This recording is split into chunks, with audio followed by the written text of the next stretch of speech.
Sahabat entrepreneur, salam hebat luar biasa.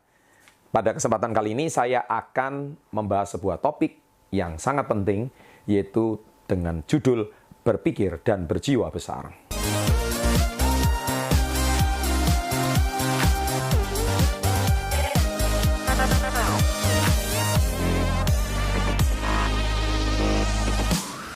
Judul ini saya ambil dari sebuah buku, ya Anda lihat di sini. Buku ini berjudul Berpikir Berjiwa Besar.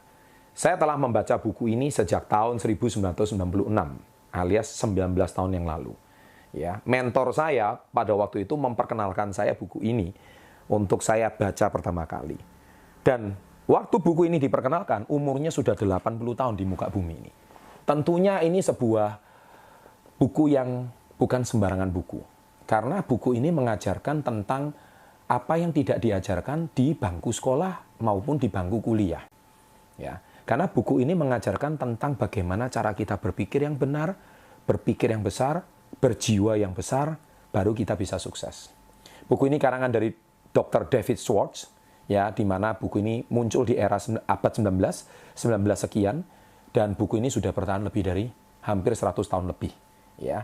Dan tentunya intisari dari buku ini, kalau Anda baca buku tersebut, saya sangat merekomendasikan. Tetapi, ya, karena buku ini sudah dicetak 100 tahun yang lalu, masalahnya adalah banyak contoh-contoh yang mungkin Anda sudah kurang relevan. Atau contoh-contoh yang mungkin beliau ingin menyampaikan materi, mungkin kurang update. Sehingga mungkin Anda agak bingung dengan contoh-contohnya. Contohnya dia menggunakan Presiden Amerika saat itu, ya bagaimana dia berjuang dan sebagainya, dan tentu Anda tidak kenal. Tapi kalau Anda sekarang saya kenalkan dengan Presiden Indonesia, Bapak Jokowi contohnya, Anda mungkin lebih terkenal atau Anda mungkin bisa lebih relevan. Tetapi tidak masalah, meskipun contoh-contohnya kurang relevan, tetapi dasar teori yang disampaikan di buku tersebut masih sangat berguna sampai sekarang. Nah, intisari daripada buku tersebut, saya mengambil 3 tema. Yang pertama adalah, buku ini mengajak kepada kita bagaimana cara mengubah mindset kita, mengubah cara berpikir kita. Dan sebetulnya saya sudah mengajarkannya di channel SP30 ini, yaitu tentang video mindset dan mental orang sukses. Ya, di situ saya mengajarkan banyak hal tentang bagaimana cara kita mengubah mindset kita. Nah, dan buku ini mengajak kita untuk berpikir dengan cara yang berbeda.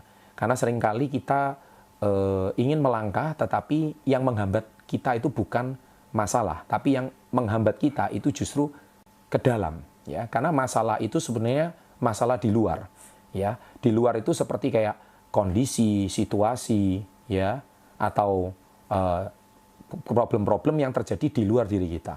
Nah, manusia seringkali mereka terpengaruh oleh kondisi di luar. Ya, contoh, kalau hari ini hari hujan, tapi Anda itu mau ngantar makanan, ya. Misalkan Anda sudah janji. Nah, hujan itu bisa mengurungkan niat Anda untuk menetapkan goals Anda, yaitu mengantar makanan kepada orang yang Anda cintai. Tetapi, kalau Anda sudah punya tekad yang membara, tekad yang kuat, Anda bisa mengantarkan makanan sekalipun hari hujan, badai sekalipun. Nah, di situ menunjukkan tekad Anda yang kuat. Nah, di sini cara berpikir Anda yang berbeda, itu sudah menentukan bahwa seberapa kuat mindset Anda untuk menetapkan goals dan tujuan Anda. Tetapi, itu dari mana? Itu dari dalam. Nah, buku ini mengajarkan Anda bagaimana mengubah yang ada di dalam. Mengubah apa yang di otak Anda, mengubah apa yang ada di dalam jiwa Anda atau hati Anda. Nah, di sini diajarkan cukup sangat detail. Itu yang pertama, yaitu cara mengubah mindset. Yang kedua adalah, Anda harus memiliki yang namanya keberanian. Nah, kalau Anda nonton channel SP30 selama 2 tahun belakangan ini, Anda pasti melihat video-video yang sebelumnya. Video-video saya mengajak Anda itu untuk berani. Berani.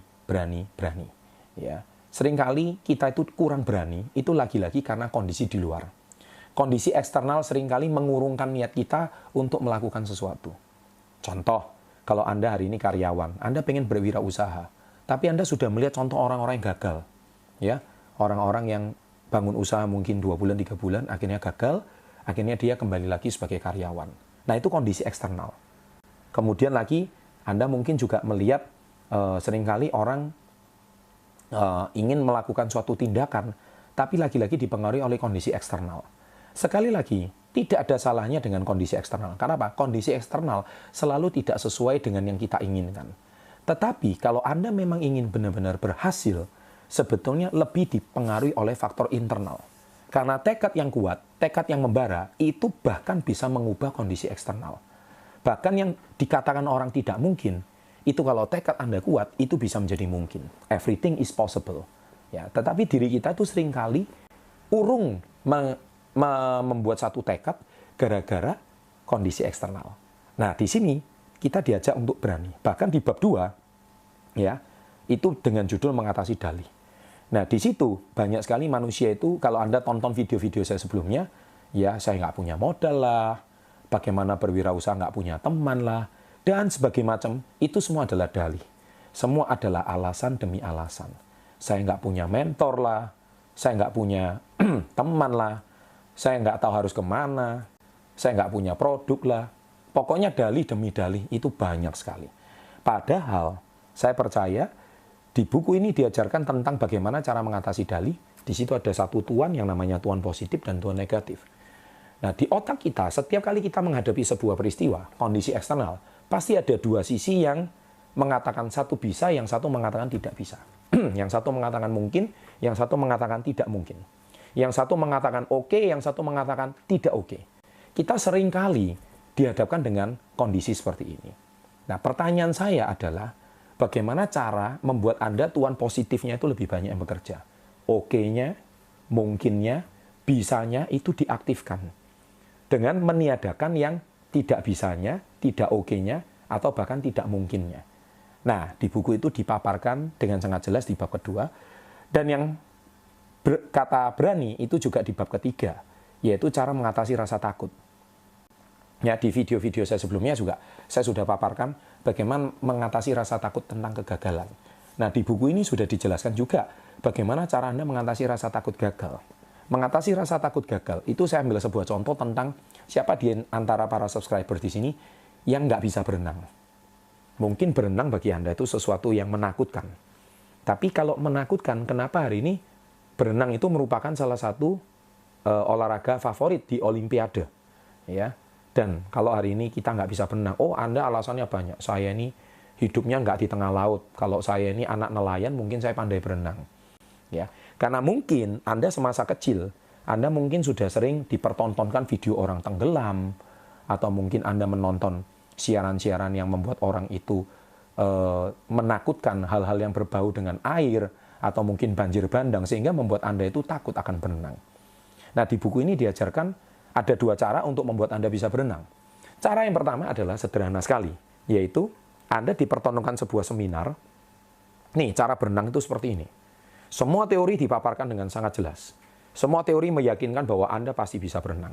Tapi dalam bentuk di kelas di ruangan. Nah, entrepreneurship itu juga berbicara seperti contoh ini. Anda tidak bisa belajar kewirausahaan hanya di dalam kelas, hanya di dalam ruangan. Tapi Anda harus mempraktekannya langsung ke lapangan. Atau cara pembelajaran kedua, tidak usah pakai teori. Anda langsung berdiri di samping kolam renang. Anda mungkin takut, wih ini dalamnya berapa? Apakah saya nanti bisa tenggelam? Daripada pusing-pusing, ya langsung ditendang sama si mentor. Anda langsung masuk ke dalam kolam renang. Anda mungkin help, tolong. Saya tidak bisa berenang. Ya, tapi jangan takut, mentor Anda akan menolong Anda. Intinya, yang saya ingin tanyakan kepada Anda di sini, mana lebih cepat Anda bisa berenang secara teori, ataukah Anda lebih cepat bisa berenang dengan langsung praktek? Nah, wirausaha juga sama. Wirausaha itu tidak bisa hanya dengan teori demi teori. Anda baca buku orang sukses sekalipun, Anda tonton semua orang-orang yang sukses di dunia wirausaha sekalipun, itu cuma untuk menambah wawasan Anda, tidak menambah keberanian Anda. Keberanian Anda itu ditentukan bukan dari berapa banyak Anda cuma baca buku. Baca buku sangat penting, tapi tidak cukup baca buku. Tapi berapa banyak yang sudah Anda praktekkan dari buku yang sudah Anda baca. Karena mengetahui tidak lebih hebat daripada Anda mempraktekkan apa yang Anda ketahui. Karena action berbicara jauh lebih hebat daripada apa yang cuma Anda ketahui. Nah, itulah intisari dari yang kedua, yaitu Anda berani untuk mengambil tindakan. Dan yang ketiga, Anda harus berani menetapkan goals. Ini dibahas di bab 12, ya. Yaitu bagaimana cara menetapkan target atau goals. Karena tidak ada orang sukses di muka bumi ini mereka yang tidak menetapkan goals. Saya percaya goals ataupun target itu ada target jangka pendek, menengah, dan jangka panjang. Di video-video saya sebelumnya, mengapa target Anda belum tercapai, Anda juga bisa tonton. Nah, mungkin di situ juga salah satu Anda bisa tonton rekomendasi videonya juga cukup baik, ya. Dan yang pasti saya mau sampaikan di sini, meskipun buku ini sudah berumur lebih dari 100 tahun, tapi secara esensi, secara teori dan yang pasti secara dampak bagi kehidupan banyak orang masih sangat bermanfaat, ya. Dan saya sangat merekomendasikan buku ini, meskipun saya tidak kenal dengan penulisnya karena beliau sudah almarhum, ya, puluhan tahun yang lalu, tapi secara garis besar buku ini telah mengubah cara berpikir saya. Kalau buku ini bisa mengubah saya, mengapa tidak bisa mengubah Anda? Ya, selamat membaca buku ini, sukses untuk Anda, salam hebat luar biasa.